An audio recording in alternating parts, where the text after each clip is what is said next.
अध्यक्ष जी जो इस तरह से बोल रहे हैं वो उनको पूछिए कि वो 58 साल के अपने राज में 1 किलोमीटर पर भी एटीपी क्यों नहीं लगा पाए, 1 किलोमीटर भी एटीपी। आज ये प्रश्न पूछने की हिम्मत करते हैं। अपने कार्यकाल को देखें, अपने गिरेबान में जाके, अपने गिरेबान में पहले झांक के बताएं। इसी हाउस में ममता जी जब रेलवे मिनिस्टर थी वो अपने एक्सीडेंट के नंबर बताती थी, 0.24 से 0.19 पे होने पर इतनी तालियां बजाते थे।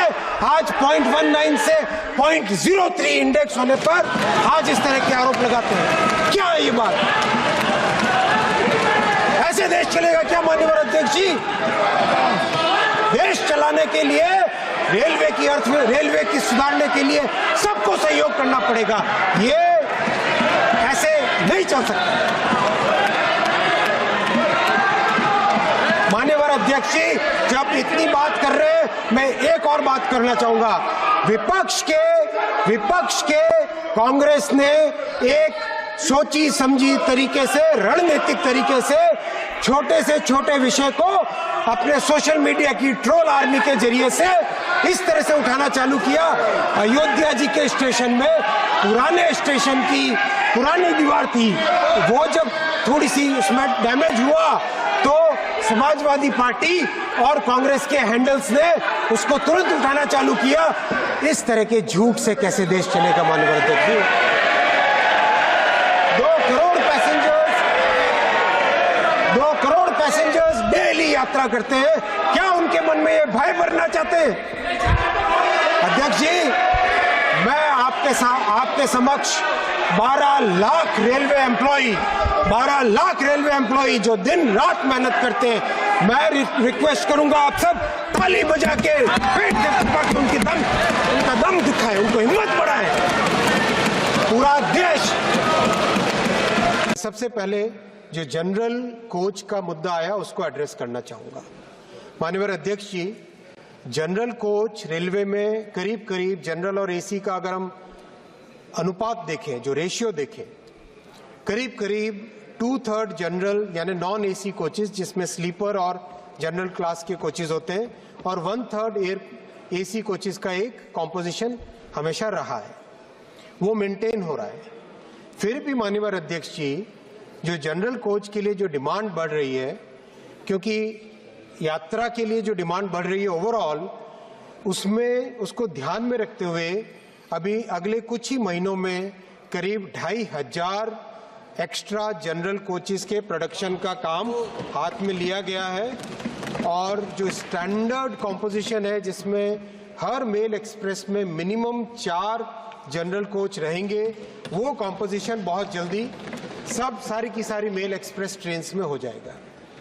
आगामी समय के लिए 10,000 स्पेशल प्रोडक्शन का काम हाथ में लिया है, 10,000 जनरल कोच का प्रोडक्शन का काम हाथ में लिया है माननीय अध्यक्ष जी, जिससे कि जनरल कोच की प्रॉब्लम कहीं पर भी नहीं रहेगी। ये मैं आपके समक्ष सभी देशवासियों को, सभी मान्य सांसदों के माध्यम से अपने अपने कॉन्स्टिट्यूएंसीज में रखें, ऐसा निवेदन करूंगा। माननीय अध्यक्ष जी,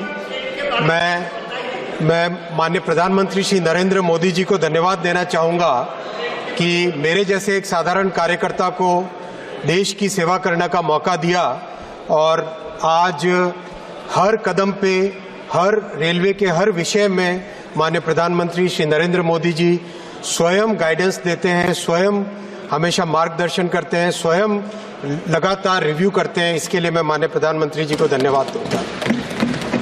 माननीय अध्यक्ष जी, मैं माननीय वित्त मंत्री जी श्रीमती निर्मला सीतारमण जी को धन्यवाद देना चाहूँगा कि रेलवे की जो सबसे बड़ी समस्या थी इन्वेस्टमेंट की कमी, वो उन्होंने माननीय प्रधानमंत्री जी के निर्देश पर बजट में एक रिकॉर्ड एलोकेशन करके लगातार कई वर्षों तक बजट एलोकेशन बढ़ा के जो सबसे बड़ी समस्या थी उसको दूर किया। माननीय अध्यक्ष जी, मैं साथ ही साथ धन्यवाद देना चाहूँगा उन 12 लाख रेल कर्मियों का, 12 लाख के इस रेल परिवार का जो दिन रात लग के सर्दी, गर्मी, धूप, बारिश सब में लग के डेली करीब 20,000 से ज़्यादा ट्रेन्स चलाते हैं और इस देश की एक सेवा करते हैं। माननीय अध्यक्ष जी, रेलवे भारत की लाइफलाइन है। ये एक ऐसी संस्था है जिस पे भारत की इकोनॉमी आधारित है, और देश का जो साधारण मानवी है, हर साधारण मानवी के लिए ये एक सेवा है। मेरा इस महान सदन से निवेदन है कि ये एक ऐसी संस्था है जिस संस्था को हमें टोटली डीपोलिटिसाइज करके इस संस्था को कैसे सुदृढ़ करें, इस संस्था में कैसे नई टेक्नोलॉजी लाएं, इस संस्था में कैसे नए इन्वेस्टमेंट लाएं, रेलवे में किस तरह से ऑपरेटिंग प्रोसेसेस को सुधारें, इस पे पूरा फोकस रहे।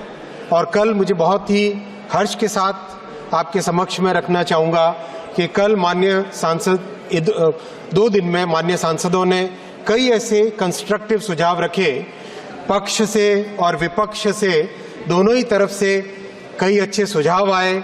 और मैं विशेष धन्यवाद भी देना चाहूँगा पक्ष और विपक्ष के सांसदों को कि आपने कई जगह रेलवे के काम की तारीफ की, प्रधानमंत्री श्री नरेंद्र मोदी जी के इन प्रयासों को आपने सराहा, इसके लिए भी मैं आपको धन्यवाद देना चाहूँगा।